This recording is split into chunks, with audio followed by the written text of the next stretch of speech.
And on to the last story. In the dry landscapes of Mauritania, mental health care is a lifeline that's hard to find. With only one psychiatric hospital in a country of about 5 million people, families navigate a challenging journey to support their loved ones. Our last story takes you to Mauritania's capital of Nouakchott, and this where hope battles against the lack of resources.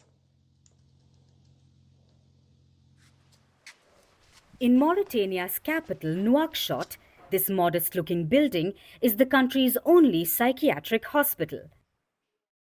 Its 20 rooms carry the weight of mental health of a nation of 5 million. Resources are often stretched thin.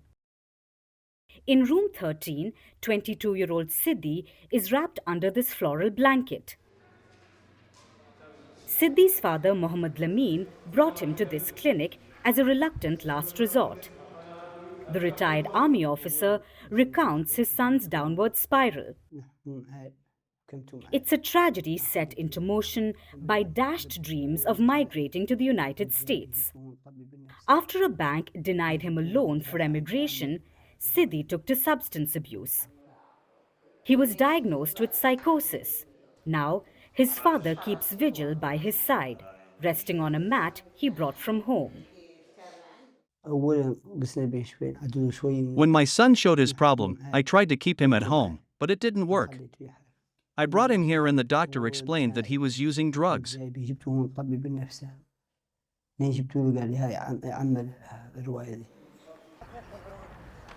The psychiatric ward is a hive of activity. Relatives shuffle through its halls, bringing meals and companionship to their loved ones being treated here. With only a handful of specialists, the centre cannot meet the demands of a population spread far and wide. It teeters on the brink of collapse. Patients often travel hundreds of miles to reach the facility. There are no psychiatric facilities in the interior of the country. The only facility is in Nouakchott. And in Nouakchott, it's the only hospital that provides psychiatric care. In the 1970s, mental health care in Mauritania began in the unlikeliest of settings. Desert tents pitched in the courtyard of a hospital. They called it Kemas. Consultations unfolded beneath the open sky. Dr. Dia Al-Husseinu is now 83 years old. He saw through the time of Kemas in Mauritania. Fresh from his studies in Senegal and Europe, he returned to his homeland in 1975 with a vision for care that merged traditional medicine. For Dr. Husseinu, those tents symbolize something more profound. African psychiatry is a carbon copy of Western psychiatry and, in my opinion, it's not adapted the right method. We need a psychiatry that is much more humane, more humanitarian, more social. But now the tents are replaced by the hospital's rigid walls. Inside, patients like Sidi, deemed violent, are chained to their beds, a practice rooted in necessity rather than cruelty. In Mauritania, clinical psychiatry is often the final stop on a journey that begins with practices deemed traditional. Many families first turn to marabouts, religious figures who perform rituals to expel spirits believed to cause mental distress. In the countryside, individuals with mental health issues are often denounced as lunatics. Dr. Abedi strongly asserts for wider sensitization for mental health issues in the country. We need to do our utmost to get the message across to others, to raise awareness that psychiatric patients are not just lunatics who should be left on their own, and not just people who are going to be, who do not have solutions to their problems.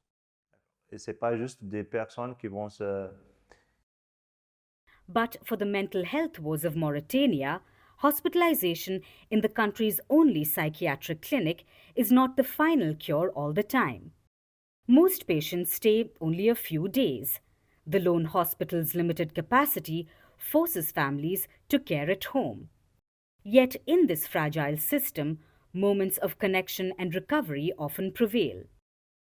For now, the graffiti on room 13's wall remains a poignant reminder. Stress kills your neurons, it says.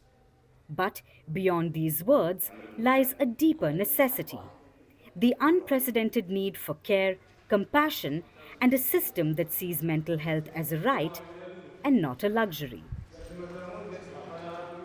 At Firstpost, we are choosing to hold on to accuracy. That means we won't always be first. We may not get you your breaking alert. But what you will get is what we owe you. And that is the truth. Verified, checked, and cross-checked. We rely on sources and verified ones. After all, that's what separates a journalist from a loudspeaker. But sometimes even we miss a beat. And when we do, we will tell you. Like yesterday, we ran visuals from a registered news agency. That visual turned out to be fake, so we are taking accountability. And from now on, we will cite the source of every visual, every picture, every video that you see on Firstpost will have a source mentioned. That is our commitment to you. We will wait, we will verify, we will ask again, and only then will we tell you. No noise, no panic, just the facts. Because right now, that is what the country needs most.